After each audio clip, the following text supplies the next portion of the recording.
मालूम ही नहीं रहेगा कि चल क्या रहा है मुसलमान के साथ दुनिया भर में। मुसलमान सिर्फ इंडिया में नहीं बल्कि पूरे दुनिया में ही अभी प्रॉब्लम फेस कर रहे हैं, बिकॉज पूरा दुनिया जानता है ये कम्युनिटी कितना प्यार मोहब्बत मेल रहे, झगड़ा ना रहे, तो हम लोग दुनिया की सबसे स्ट्रॉन्गेस्ट कम्युनिटी है, हम लोग बहुत कुछ हासिल कर सकते हैं। दुनिया भर में सोशल मीडिया तो अभी सभी लोग यूज़ करते हैं, तो देखते ही होंगे कितने बुरे बुरे तरीके के बात लोग मुसलमान को बोलते हैं। तो जिस रीज़न की वजह से अभी हम लोगों को बहुत स्ट्रांग रहना है और दीनी तालीम के साथ दुनियावी तालीम को भी हासिल। दिमाग में दुनियावी सक्सेस हो तो दिल में इस्लाम हो, दिल में इस्लाम नहीं तो हम सब खोखले हैं। तो हम लोगों को दिल में इस्लाम ज़रूर जगा के हर वक्त रखना है, तो ही हम कुछ भी हासिल करेंगे तो लोगों को लगेगा कि मुसलमान ने कुछ हासिल किया। तो हमें हमारा राइट्स जानना ज़रूरी है कि हम इंडियन हैं और हमसे ऊंचे पोस्ट में कोई भी है तो वो हमारे वजह से, हमारे वोट के वजह से। तो हमें अपना वैल्यू जानना होगा। वोट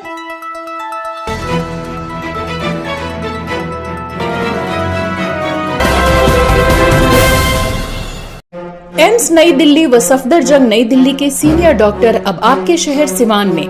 डॉक्टर उमेश, नवजात एवं शिशु रोग विशेषज्ञ, चिकित्सा पदाधिकारी, सदर हॉस्पिटल सिवान।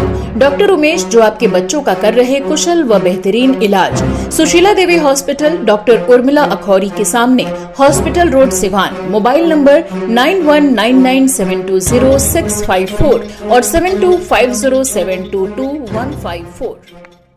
क्योंकि बच्चों की पहला स्कूल हमारी माँ बहनें हुआ करती। आज आप पायलट के पद पे मौजूद हैं। रब तबारक व तआला आपकी उम्र में और आपकी काम में बेपनाह बरकतें अता फरमाए। नादिया अहमद जो भी पायलट है हमारे बंटी भैया, आप उनको मोमेंटम देकर के सम्मानित करें। क्योंकि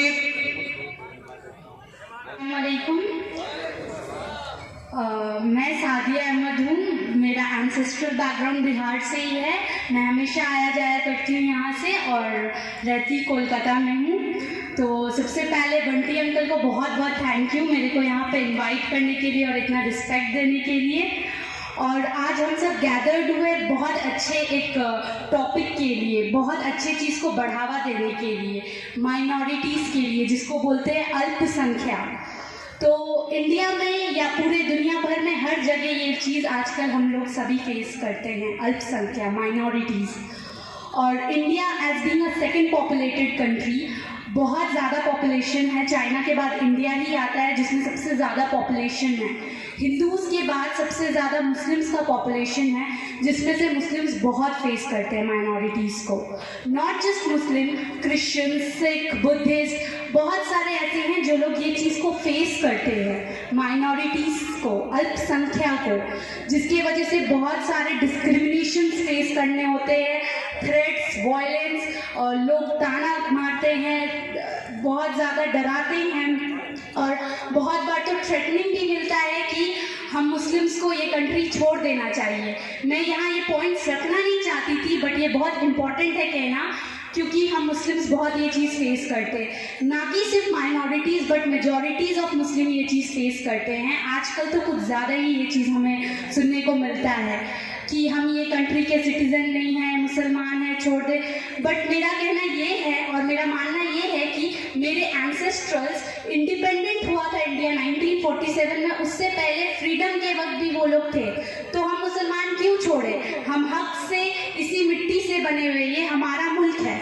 तो सबसे पहले हम सभी को कहना चाहते हैं ये हमारा राइट्स है, हम इसी कंट्री के, यहीं हम जिंदा हुए और इसी मिट्टी में इंशाल्लाह दफन करेंगे। तो हम लोगों को प्राउड फील करना चाहिए और किसी कोई बोले तो उसे जता देना चाहिए कि जितना ये देश आपका है उतना ही ये देश हमारा भी है। कहीं पे भी किसी को ये मौका नहीं मिलना चाहिए कहने का कि आप मुसलमान हैं, आप हमारे देश के खिलाफ है, नहीं। इसलिए आज के ज़माने में एजुकेशन होना बहुत ज़रूरी है, दीनी तालीम, दुनियावी तालीम, दोनों बहुत ज़रूरी है। तो अगर हम दुनियावी तालीम रखेंगे तो हमें ये नॉलेज होगा कि हमारे हक क्या है, हिस्टोरिकल बैकग्राउंड इंडिया का क्या है, जोग्राफिकल मैप क्या है।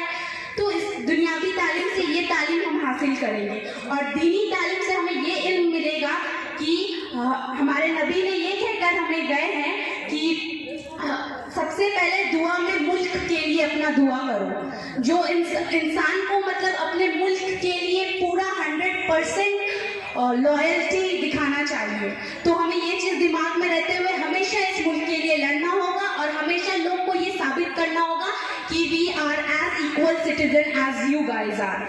Everyone is equal, no matter they are Hindu, Sikh, Christian, Muslims, because ये कंट्री एक डेमोक्रेटिक कंट्री है, यहाँ सेक्युलरिज्म है, हर कंट्री के लोग रह सकते हैं।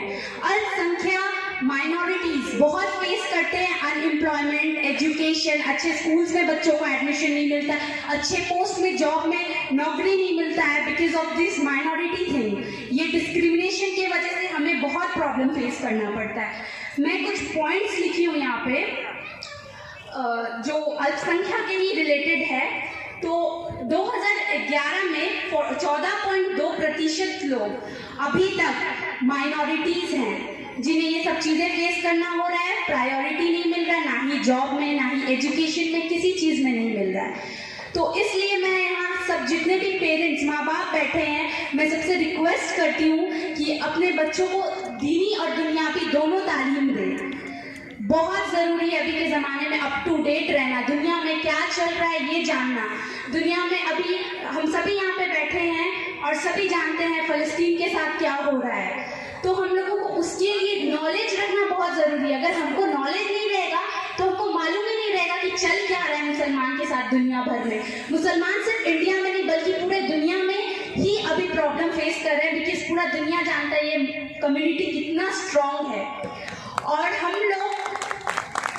लोगों को ये चीज़ मालूम होना चाहिए हम लोग सबसे स्ट्रॉन्ग हैं और हमारे नबी पाक सल्लल्लाहु अलैहि वसल्लम का फरमान है कि हम मुसलमान भाई भाई हैं, आपस में प्यार मोहब्बत मेल रहे, झगड़ा ना रहे, तो हम लोग दुनिया के सबसे स्ट्रॉन्गेस्ट कम्युनिटी है। हम लोग बहुत कुछ हासिल कर सकते हैं और हम लोग को दुनियावी नॉलेज चाहिए ही चाहिए बिकॉज हम लोगों को अच्छे पोस्ट में आना बहुत ज़रूरी है, चाहे वो पॉलिटिकल हो, चाहे वो एविएशन लाइन हो, चाहे वो डॉक्टरी का लाइन हो, सारे लाइन में मुसलमान को आगे होना चाहिए। बिकॉज हम लोगों को दुनिया भर में सोशल मीडिया तो अभी सभी लोग यूज़ करते हैं, तो देखते ही होंगे कितने बुरे बुरे तरीके के बात लोग मुसलमान को बोलते हैं। तो जिस रीज़न की वजह से अभी हम लोगों को बहुत स्ट्रांग रहना है और दीनी तालीम के साथ दुनियावी तालीम को भी हासिल करना है। माशाल्लाह से कुरान शरीफ तो हम लोग रोज़ तिलावत करते हैं, but we need to understand कुरान में हर एक चीज़ लिखा है, चाहे वो बायोलॉजी हो, फिजिक्स हो, केमिस्ट्री हो, ज्योग्राफी तक लिखा है, बनी इसराइल। तो अभी दुनिया में जो भी चल रहा है कुरान शरीफ में सब लिखा है, तो हम सब सिर्फ कुरान शरीफ को पढ़े ना बल्कि उसे ट्रांसलेट करके समझे भी। बहुत इंपॉर्टेंट है अभी कुरान शरीफ का तिलावत करना, उसको समझना, और साथ साथ जैसे अभी अंकल बोले कि दिमाग में दुनियावी सक्सेस हो तो दिल में इस्लाम हो, दिल में इस्लाम नहीं तो हम सब खोखले हैं। तो हम लोगों को दिल में इस्लाम ज़रूर जगा के हर वक्त रखना है, तो ही हम कुछ भी हासिल करेंगे तो लोगों को लगेगा कि मुसलमान ने कुछ हासिल किया।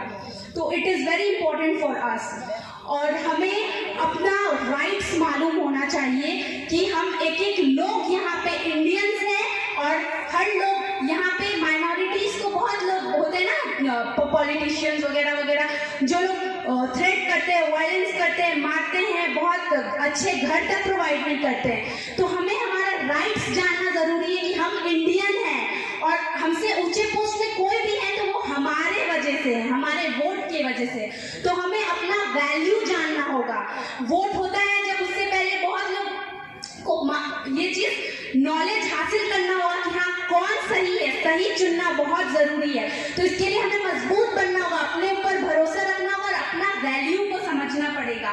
हम लोगों को एक एक चीज़ से अप टू डेट रहना होगा और बहुत ज़्यादा स्ट्रॉन्ग बनना पड़ेगा, क्योंकि आने वाले दिन में मुस्लिम्स के लिए डिफ़िकल्टीज बढ़ता रहेगा। हम लोगों को मुस्लिम जो भी हमारे हायर पोस्ट में उन्हें अच्छे से सपोर्ट करना होगा।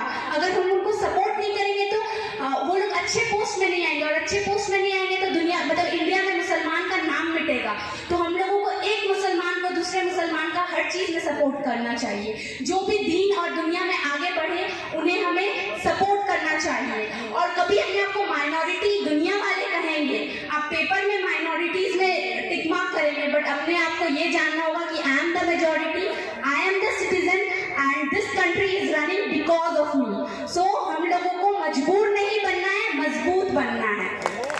So this was what I was about to say, and thank you. अस्सलाम वालेकुम.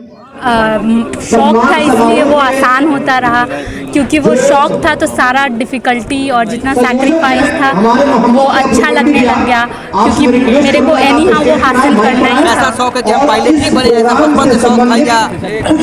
जी, बचपन से तो शौक था कि नासा में वर्क करने का या तो इसरो में एस्ट्रोनॉट बनने का. But then day by day मेरे को इस्लाम बड़े हो रहे तो मैच्योरिटी आ रहा है कि इस्लाम को अपने साथ रखना है, तो इस दुनिया ही में रह के कुछ अच्छा काम करना होगा, जिसकी वजह से मेरे को स्काई और जितने भी नेचुरल चीज़ें वो बहुत इंटरेस्ट देते हैं. मेरे को बहुत अच्छा लग रहा है. ऐसे इससे पहले वेस्ट बंगाल में भी मुझे कई जगह बुलाए गए हैं, तो मुझे बहुत ज़्यादा प्राउड फील होता है. मेरे पेरेंट्स मेरे को उसमें बहुत ज़्यादा सपोर्ट किए, मेरे माँ बाप बहुत ज़्यादा सपोर्ट किए, और आज उनके ही वजह से मैं जहाँ भी हूँ उनके दुआ की वजह से, और उन्होंने सबसे लड़ा कि हाँ मेरी बेटी कर सकती है, तो उनको मेरे पे भरोसा है. उस चीज़ की वजह से आज मैं यहाँ पहुँच पाई हूँ. मुस्लिम लड़कियों को क्या मैसेज देना चाहिए? मुस्लिम लड़कियों को मैं ये मैसेज देना चाहती हूँ कि आपको जो भी शौक है, जायज़ शौक है और ऐसा लगता है आप उसे पूरा कर सकते हैं, तो आप ज़रूर उसको अचीव करिए. आपको कोई नहीं रोक सकता है पूरा करने के लिए. आप अगर आपके माँ बाप नहीं माने तो उन्हें प्यार से समझाइए. लड़ाई झगड़ा तो सॉल्यूशन नहीं है, बट पेरेंट्स को आप प्यार से समझाइए कि क्या कर सकते हैं आप और इसका आउटपुट क्या है, तो ज़रूर वो माँ बाप है. पढ़ाई लिखाई कहाँ से शुरू हुई है? सिवान से पढ़ी है, कलकत्ता से पढ़ी है? मैं बचपन से ही कोलकाता में पढ़ी हुई हूँ, न्यू टाउन साइड में कोलकाता में, और मैं अपना फ्लाइंग की हूँ UAE यूनाइटेड अरब एमिरेट से. दुबई के पास जो फुजैरा शहर है वहीं से मैं थैंक यू.